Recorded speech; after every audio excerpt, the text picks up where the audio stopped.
ਕਿਹੜੀ ਕੰਪਨੀ ਸੀ ਤੇ ਮਾਮਲਾ ਕੀ ਸੁਣਨ ਚ ਆਇਆ ਵੀ ਰੈਰਾ ਵੱਲੋਂ ਇੱਕ ਆਰਡਰ ਹੋਏ ਨੇ ਵੀ 1 ਕਰੋੜ ਰੁਪਇਆ ਵਿਦ ਵਿਆਜ ਸ਼ਿਕਾਇਤਕਰਤਾ ਨੂੰ ਵਾਪਸ ਕੀਤਾ ਜਾਵੇ।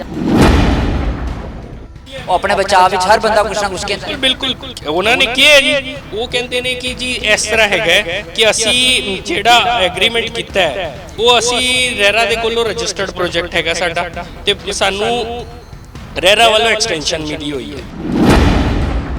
ਅਸੀਂ ਜਜਮੈਂਟ ਇੱਕ ਸੁਪਰੀਮ ਕੋਰਟ ਦੀ ਹੈਗੀ ਹੈ, ਅਸੀਂ ਉਹਨੂੰ ਪਲੇਸ ਔਨ ਰਿਕਾਰਡ ਕਰਤਾ। ਉਹ ਆਰਡਰ ਵਿੱਚ ਵੀ ਕਲੀਅਰਲੀ ਮੈਂਸ਼ਨਡ ਹੈਗੀ ਹੈ ਕਿ 5 ਰੁਪਏ ਪਰ ਸਕੁਆਇਰ ਫੀਟ ਐਪਰੋਪਰੀਏਟ ਕੰਪਨਸੇਸ਼ਨ ਨਹੀਂ ਹੈ। 30% यानी कि 9.30% ब्याज भी मिलेगा। बिल्कुल आज तक मिले, और जब तक ਇਹ ਆਰਡਰ ਨੂੰ ਨਹੀਂ ਕੰਪਲਾਈ ਕਰਦੇ ਉਹ ਮੀਟਰ ਘੁੰਮੀ ਜਾਏਗਾ, ਇਹਨਾਂ ਨੂੰ ਪੈਸੇ ਤਾਂ ਵੀ ਮੋੜਨੇ ਪੈਣਗੇ। ਐਸ਼ੋਰਡ ਡੇਟ ਦੇਣੀ ਪੈਂਦੀ ਹੈ ਕਿ ਤੁਹਾਨੂੰ ਤੁਸੀਂ ਪੋਜੀਸ਼ਨ ਇਸ ਤਰੀਕ ਨੂੰ ਆਫਰ ਕਰਨਾ, ਉਹ ਐਗਰੀਮੈਂਟ ਵਿੱਚ ਕਲੀਅਰਲੀ ਮੈਂਸ਼ਨ ਹੁੰਦਾ। अगर उस डेट ते पोजेशन नहीं ऑफर करते वो अलॉटी का राइट बन जाता है कि तुसी अमाउंट पूरी दी पूरी क्लेम कर सकते हो अलॉन्ग विद इंटरेस्ट, कि तुसी कंप्लेंट फाइल करो। जेड़ा तुहानू जेड़े अगर उन्होंने लगता है कि नॉन कंप्लायंस हैगी है, एप्रोप्रिएट डॉक्यूमेंट्स तुहाडे कोल अवेलेबल हैगे ने, तुसी अपने आप अमाउंट तुहानू रिफंड होएगा ही होएगा। तुहानू पोजेशन उस तरह उन्होंने ऑफर करना पेगा। बिल्डर कित्थे भज के नहीं जा सकता, बिल्डर नू पोजेशन देना पेगा।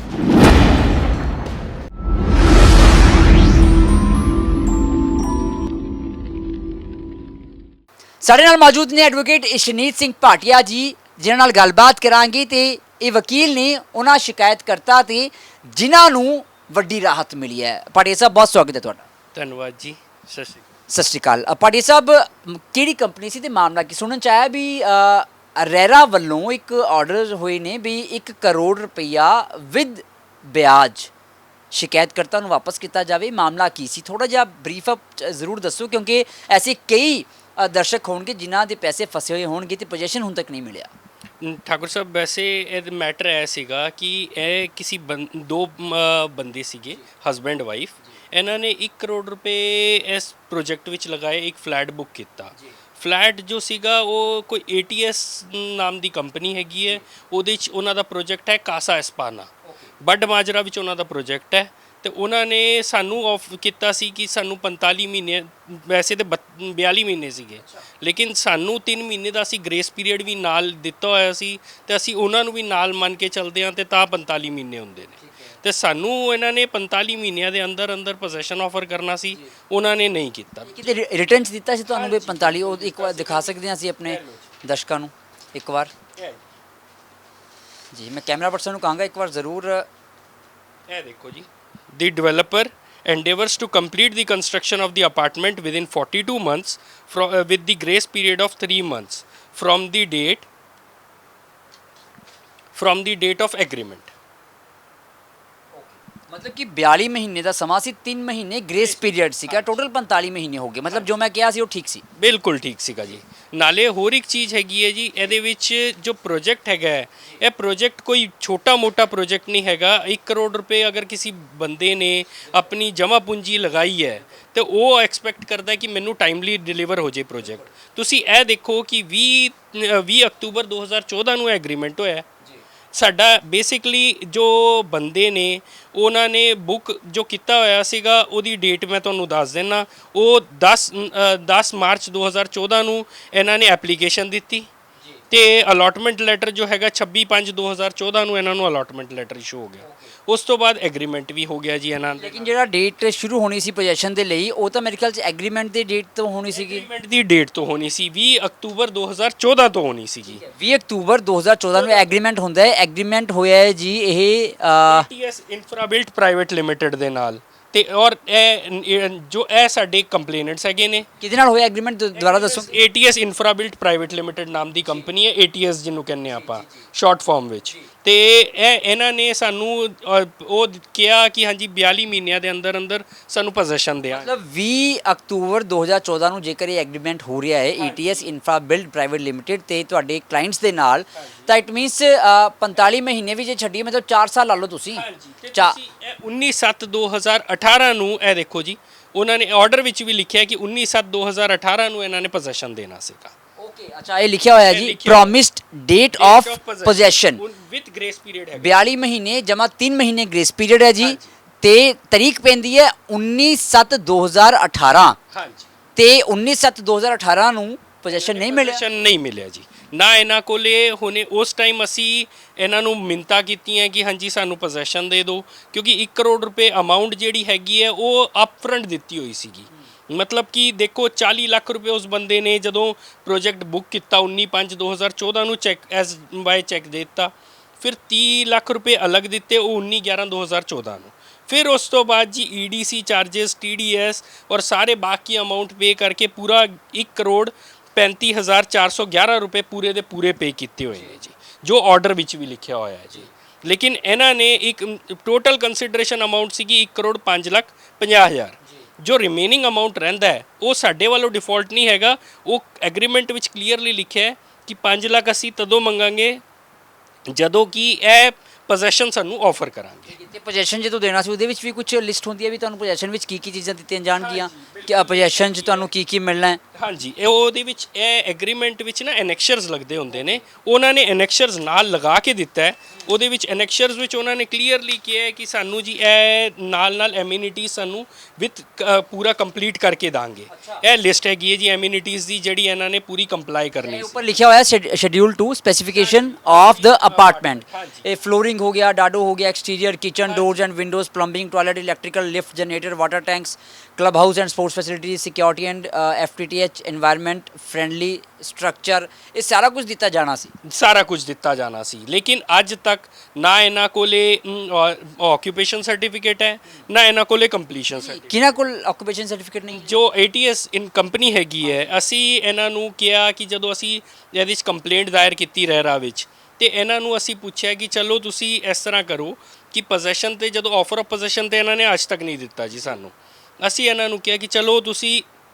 ਇੰਨਾ ਕਰ ਦਿਓ ਕਿ ਜਿਹੜੀ ਗਵਰਨਮੈਂਟ ਦੀ ਕੰਪਲਾਈਐਂਸਸ ਜੋ ਰਿਕੁਆਇਰਡ ਡਾਕੂਮੈਂਟਸ ਹੈਗੇ ਨੇ ਪੋਜੈਸ਼ਨ ਦੇਣ ਵਾਸਤੇ ਉਹ ਤੁਹਾਡੇ ਕੋਲ ਪੂਰੇ ਹੋਣਗੇ ਤਾਂ ਵੀ ਅਸੀਂ ਸੈਟੀਸਫਾਈਡ ਆ ਲੇਕਿਨ ਨਾ ਉਹਨਾਂ ਕੋਲ ਅੱਜ ਤੱਕ ਆਕਿਊਪੇਸ਼ਨ ਸਰਟੀਫਿਕੇਟ ਹੈ ਜੋ ਉਹ ਸਪੈਸੀਫਿਕ ਜਾਂ ਤੇ ਉਹ ਫਲੈਟ ਦਾ ਹੁੰਦਾ ਹੈ ਜਾਂ ਉਹ ਸਪੈਸੀਫਿਕ ਬਲਾਕ ਦਾ ਹੁੰਦਾ ਹੈ ਕੰਪਲੀਸ਼ਨ ਸਰਟੀਫਿਕੇਟ ਪੂਰੇ ਪ੍ਰੋਜੈਕਟ ਦਾ ਹੁੰਦਾ ਹੈ ਅੱਜ ਤੱਕ ਉਹ ਦੋਨੋਂ ਦੇ ਦੋਨੋਂ ਅਵੇਲੇਬਲ ਔਨ ਅਸੀਂ ਪਾਟੇ ਸਾਹਿਬ ਤੁਹਾਡੀ ਗੱਲ ਕਿਉਂ ਮੰਨਿਓ ਕਿਤੇ ਰਿਟਰਨ ਚ ਮੰਨੇ ਨੇ ਉਹ ਵੀ ਸਾਡੇ ਕੋਲ ਨਹੀਂ ਹੈਗਾ ਦੇਖੋ ਜੀ ਉਹਨਾਂ ਦੇ ਕੋਲੇ ਉਹਨਾਂ ਨੇ ਕੋਈ ਇੱਥੇ ਅਸੀਂ ਜਿਹੜੇ ਇਹ ਕੰਪਲੇਂਟ ਦੇ ਵਿੱਚ ਜਿੱਥੇ ਆਰਡਰ ਵਿੱਚ ਮੈਂਸ਼ਨ ਕੀਤਾ ਹੋਇਆ ਕਿ ਅਸੀਂ ਆਕਿਊਪੇਸ਼ਨ ਸਰਟੀਫਿਕੇਟ ਦੀ ਗੱਲ ਕੀਤੀ ਹੋਈ ਹੈ ਤੇ ਇਹਨਾਂ ਕੋਲੇ ਅੱਜ ਤੱਕ ਵੀ ਨਹੀਂ ਹੈਗਾ ਜੀ ਇਹ ਦੇਖ ਲਓ ਮੈਂ ਤੁਹਾਨੂੰ ਦਿਖਾ ਵੀ ਦਿੰਨਾ ਇਹਦੇ ਵਿੱਚ ਕਿਉਂਕਿ ਇਹਨਾਂ ਨੇ ਕਲੀਅਰ ਕਈ ਵਾਰ ਕੀ ਹੁੰਦਾ ਵੀ ਜਦੋਂ ਉਹਨਾਂ ਵੱਲੋਂ ਵੀ ਦਲੀਲ ਨਾ ਕੁਛ ਤਾਂ ਰੇਰਾ ਵੀ ਦਿੱਤੀ ਗਈ ਹੋਣੀ ਹੈ ਉਹ ਆਪਣੇ ਬਚਾਅ ਵਿੱਚ ਹਰ ਬੰਦਾ ਕੁਛ ਨਾ ਕੁਛ ਕਹਿੰਦਾ ਬਿਲਕੁਲ ਉਹਨਾਂ ਨੇ ਕਿਹਾ ਹੈ ਜੀ ਉਹ ਕਹਿੰਦੇ ਨੇ ਕਿ ਜੀ ਇਸ ਤਰ੍ਹਾਂ ਹੈਗਾ ਕਿ ਅਸੀਂ ਜਿਹੜਾ ਐਗਰੀਮੈਂਟ ਕੀਤਾ ਹੈ ਉਹ ਅਸੀਂ ਰੇਰਾ ਦੇ ਕੋਲੋਂ ਰਜਿਸਟਰਡ ਪ੍ਰੋਜੈਕਟ ਹੈਗਾ ਸਾਡਾ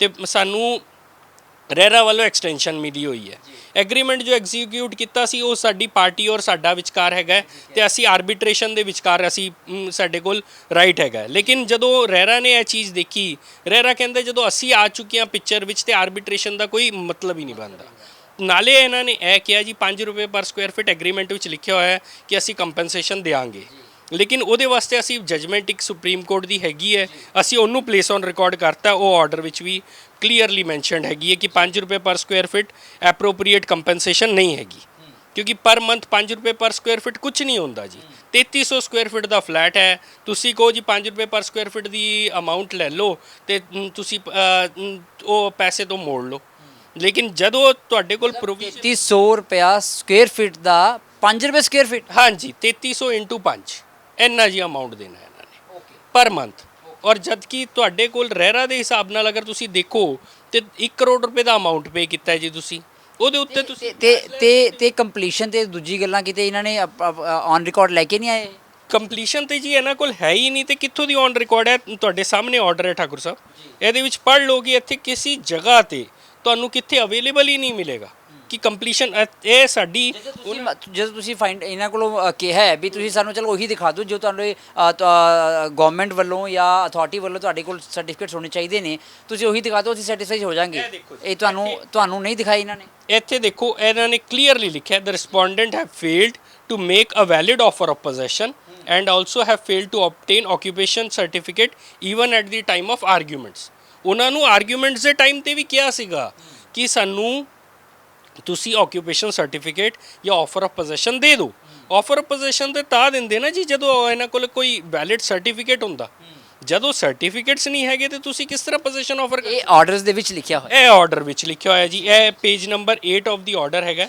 ਇਹ ਪੈਰਾ 4 ਹੈ। ਬਿਲਕੁਲ ਪੈਰਾ 4 ਸਾਫ਼ ਤੌਰ ਤੇ ਲਿਖਿਆ ਜੀ, respondent has failed to make a valid offer of possession and has also failed to obtain occupancy certificate even at the time of arguments। ਮਤਲਬ ਕਿ ਨਾ ਤਾਂ ਵੈਲਿਡ ਜਿਹੜਾ ਆਫਰ ਆਫ ਪੋਜੀਸ਼ਨ ਦੇ ਸਕੇ, ਨਾ ਹੀ ਆਕੂਪੈਂਸੀ ਸਰਟੀਫਿਕੇਟ ਜਿਹੜਾ ਹੈ ਉਹ obtain ਕਰ ਸਕੇ ਇਹ। ਤੇ ਇਸ ਤੋਂ ਬਾਅਦ ਫਿਰ ਕੀ ਨਤੀਜਾ ਨਿਕਲਿਆ? ਇਹਨਾਂ ਦਾ ਦੇਖੋ, ਇਹਨਾਂ ਨੂੰ ਅਸੀਂ ਸਭ ਤੋਂ ਪਹਿਲਾਂ ਅਸੀਂ ਜਦੋਂ ਕੰਪਲੇਂਟ ਫਾਈਲ ਕੀਤੀ ਸੀ ਇਹਨਾਂ ਨੂੰ ਕਿਹਾ ਸੀ ਕਿ ਚਲੋ ਤੁਸੀਂ ਪਹਿਲੇ ਕਿ ਸਾਨੂੰ ਅਮਾਉਂਟ ਜਿੰਨਾ ਹੈਗਾ ਸਾਡਾ ਉਹ ਮੋੜ ਦਿਓ ਅਲੋਂਗ ਵਿਥ ਇੰਟਰਸਟ। ਅਸੀਂ 12% ਮੰਗਿਆ ਸੀ, ਲੇਕਿਨ ਰੈਰਾ ਕਿਉਂਕਿ ਬਾਉਂਡ ਹੈਗਾ ਉਹ ਐਕਟ ਦੇ ਮੁਤਾਬਿਕ, ਤੇ ਉਹਨਾਂ ਨੇ SBI ਰੇਟ ਜਿਹੜਾ ਪ੍ਰੀਵੇਲਿੰਗ ਕਰ ਰਿਹਾ ਪਲੱਸ 2% ਦੇ ਹਿਸਾਬ ਨਾਲ ਹੀ ਰੇਟ ਦੇ ਹਿਸਾਬ ਨਾਲ ਦੇਣਾ ਸੀਗਾ। ਤੇ ਉਹਨਾਂ ਨੇ ਅਸੀਂ ਦਲੀਲਾਂ ਜਿਹੜੀਆਂ ਰੱਖੀਆਂ ਨੇ, ਜਿਹੜੇ ਅਸੀਂ ਬੇਸ ਔਨ ਰਿਕਾਰਡ ਜਿਹੜੇ ਜਜਮੈਂਟਸ ਕੀਤੀਆਂ ਨੇ, ਉਹਨਾਂ ਨੂੰ ਸਾਰਿਆਂ ਨੂੰ ਕੰਪਲਾਈ ਕਰਦੇ ਹੋਇਆਂ ਉਹ ਸਾਰਾ ਦੇਖ ਕੇ ਕਿ ਹਾਂਜੀ ਜੀ ਅੱਜ ਤੱਕ ਨਾ ਇਹਨਾਂ ਕੋਲ ਆਕੂਪੇਸ਼ਨ ਸਰਟੀਫਿਕੇਟ ਹੈ ਨਾ, ਕਿਉਂਕਿ ਆਕੂਪੇਸ਼ਨ ਸਰਟੀਫਿਕੇਟ ਔਰ ਕੰਪਲੀਸ਼ਨ ਸਰਟੀਫਿਕੇਟ ਦੇ ਬਿਨਾ ਤੁਸੀਂ ਪ੍ਰੋਜੈਕਟ ਡਿਲੀਵਰ ਕਰ ਹੀ ਨਹੀਂ ਸਕਦੇ। ਜਦ ਤੱਕ ਤੁਹਾਡੇ ਕੋਲ ਇਹ ਚੀਜ਼ਾਂ ਨਹੀਂ ਹੋਣਗੀਆਂ, ਇਹ ਮੈਂਡੇਟਰੀ ਰਿਕੁਆਇਰਮੈਂਟ ਹੈ ਕਿ ਤੁਸੀਂ ਇਹ ਪਹਿਲੇ ਲਓ ਤੇ ਤਾਂ ਜਾ ਕੇ ਤੁਹਾਨੂੰ ਪੋਜੀਸ਼ਨ ਆਫਰ ਹੋਏਗਾ। ਜਦੋਂ ਇਹਨਾਂ ਕੋਲ ਇਹ ਚੀਜ਼ਾਂ ਹੀ ਨਹੀਂ ਅਵੇਲੇਬਲ ਤੇ ਆਫਰ ਆਫ ਪੋਜੀਸ਼ਨ ਤੇ ਵੈਸੇ ਵੀ ਅਗਰ ਦੇ ਵੀ ਦਿੰਦੇ ਤੇ ਉਹ ਤੇ ਪ੍ਰੋਜੈਕਟ ਇਨਕੰਪਲੀਟ ਹੀ ਡਿਟਰਮਿਨ ਹੋਣਾ ਸੀਗਾ। ਇਨਕੰਪਲੀਟ ਤੇ ਮੇਰੇ ਖਿਆਲ 'ਚ ਇਲੀਗਲ ਵੀ ਹੁੰਦਾ ਫਿਰ ਉਹ। ਹਾਂਜੀ ਬਿਲਕੁਲ, ਉਹ ਜੋ ਆਫਰ ਆਫ ਪੋਜੀਸ਼ਨ ਅਗਰ ਉਹ ਬਿਨਾ ਇਸ ਚੀਜ਼ ਦੇ ਦਿੰਦੇ ਤੇ automatically that would stand illegal, automatically illegal ਹੋ ਜਾਣਾ ਸੀ ਜੀ। ਤੇ ਤਾਂ ਕਰਕੇ ਅਸੀਂ ਜਦੋਂ ਇਹਨਾਂ ਨੇ ਦਿੱਤਾ ਨਹੀਂ, ਕੋਰਟ ਨੇ ਵੀ ਇਹ ਸਟੈਂਡ ਦੇਖ ਲਿਆ ਕਿ ਇਹ ਇਹਨਾਂ ਨੇ ਪੈਸੇ ਜਿਹੜੇ ਮੰਗੇ ਨੇ ਰਿਫੰਡ ਬਿਲਕੁਲ ਜਾਇਜ਼ ਮੰਗੇ ਨੇ, ਤੇ ਤਾਂ ਕਰਕੇ ਉਹਨਾਂ ਨੇ ਸਾਨੂੰ ਰਿਫੰਡ ਦਾ ਅਮਾਉਂਟ ਪੂਰਾ ਅਲੋਂਗ ਵਿਥ ਇੰਟਰਸਟ ਅਵਾਰਡ ਕਰਤਾ। ਇਹ ਦੇਖੋ ਜੀ, ਮਤਲਬ ਹੁਣ 1 ਕਰੋੜ ਜਿੰਨਾ ਅਮਾਉਂਟ ਤੁਹਾਡਾ ਗਿਆ ਹੋਇਆ ਸੀਗਾ, 1 ਕਰੋੜ ਪਲੱਸ ਤੁਹਾਡਾ ਅਮਾਉਂਟ ਗਿਆ ਸੀ, ਤੇ ਹੁਣ ਤੁਹਾਨੂੰ 1 ਕਰੋੜ ਪਲੱਸ ਤੇ ਇੰਟਰਸਟ ਕਿੰਨਾ? 9.30%, 7.30% SBI ਦਾ ਰੇਟ ਹੈਗਾ MCLR ਰੇਟ ਪਲੱਸ 2% ਜੋ ਕੈਲਕੂਲੇਟ ਕਰਦੇ ਆ ਤੇ 9.30% ਪੂਰਾ ਦਾ ਪੂਰਾ ਅਮਾਉਂਟ ਦੇਣਾ। ਮਤਲਬ ਹੁਣ 1 ਕਰੋੜ ਦੇ ਉੱਤੇ ਤੁਹਾਨੂੰ 9.30% ਯਾਨੀ ਕਿ 9.30% ਵਿਆਜ ਵੀ ਮਿਲੇਗਾ। ਬਿਲਕੁਲ ਬਿਲਕੁਲ ਅੱਜ ਤੱਕ ਮਿਲੇਗਾ, ਔਰ ਜਦ ਤੱਕ ਇਹ ਆਰਡਰ ਨੂੰ ਨਹੀਂ ਕੰਪਲਾਈ ਕਰਦੇ ਉਹ ਮੀਟਰ ਘੁੰਮੀ ਜਾਏਗਾ, ਇਹਨਾਂ ਨੂੰ ਪੈਸੇ ਤਾਂ ਵੀ ਮੋੜਨੇ ਪੈਣੇ।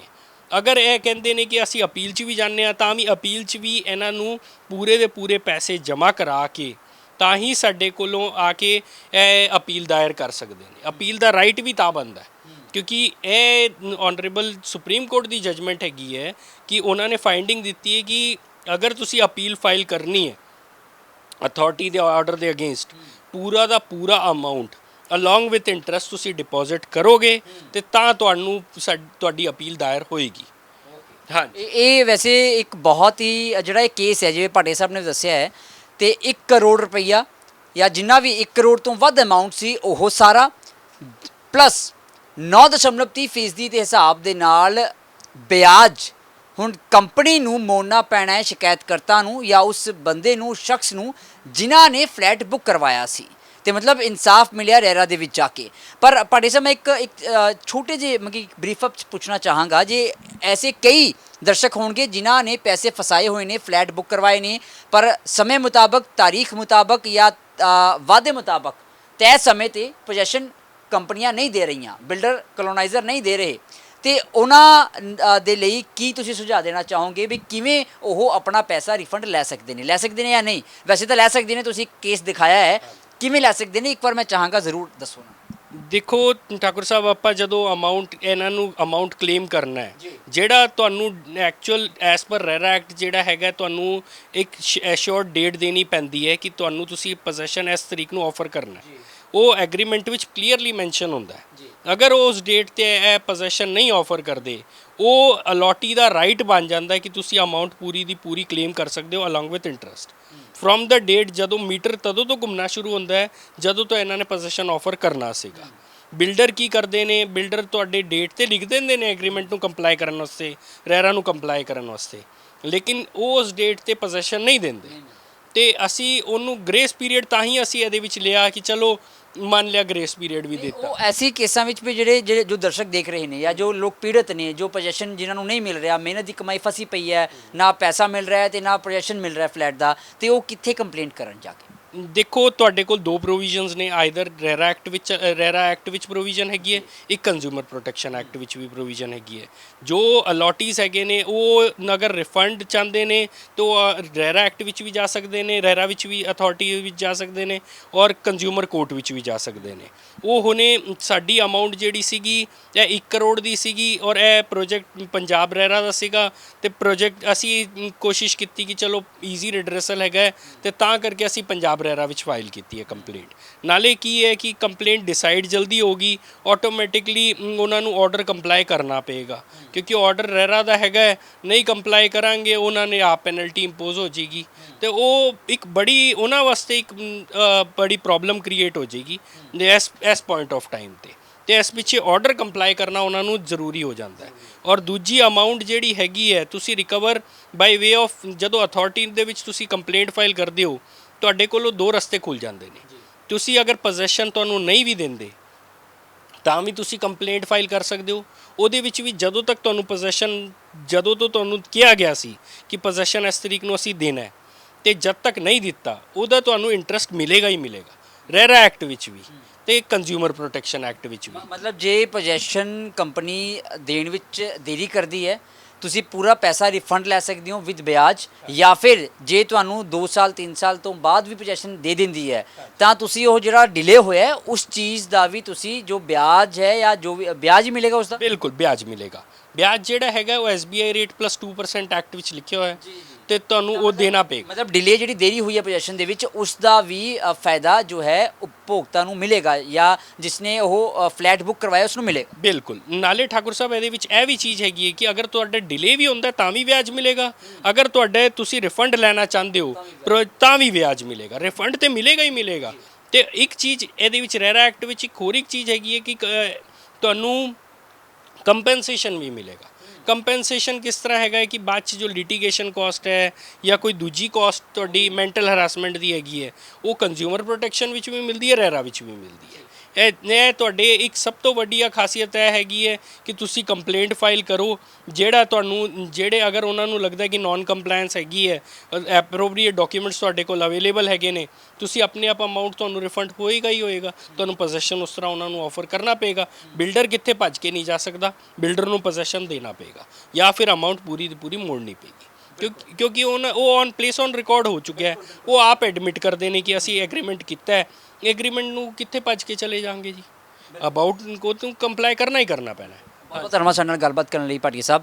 ਐਡਵੋਕੇਟ ਇਸ਼ਨੀਤ ਸਿੰਘ ਭਾਟੀਆ ਜੀ, ਦੇਖੋ ਬੜੀ ਸੌਖੀ ਜਿਹੀ ਗੱਲ ਦੱਸੀ ਹੈ ਭਾਟੀਆ ਸਾਹਿਬ ਨੇ, ਕਿਵੇਂ ਕਿਵੇਂ ਤੁਸੀਂ ਪੈਸੇ ਵਾਪਸ ਲੈ ਸਕਦੇ ਹੋ। ਲੇਕਿਨ ਜਿਹੜੀ ਅੱਜ ਦੀ ਜਜਮੈਂਟ ਸੀ, ਖਾਸ ਮਕਸਦ ਸੀ ਦੱਸਣ ਦਾ, ਕਿਉਂਕਿ ਅਸੀਂ ਮਾਣਯੋਗ ਰੈਰਾ ਜਿਹੜੀ ਅਥਾਰਟੀ ਹੈ ਉਹਨਾਂ ਦੇ ਆਰਡਰਸ 'ਤੇ ਖਬਰ ਕੀਤੀ ਹੈ ਲੋਕਾਂ ਨੂੰ ਜਾਗਰੂਕ ਕਰਨ ਦੇ ਲਈ।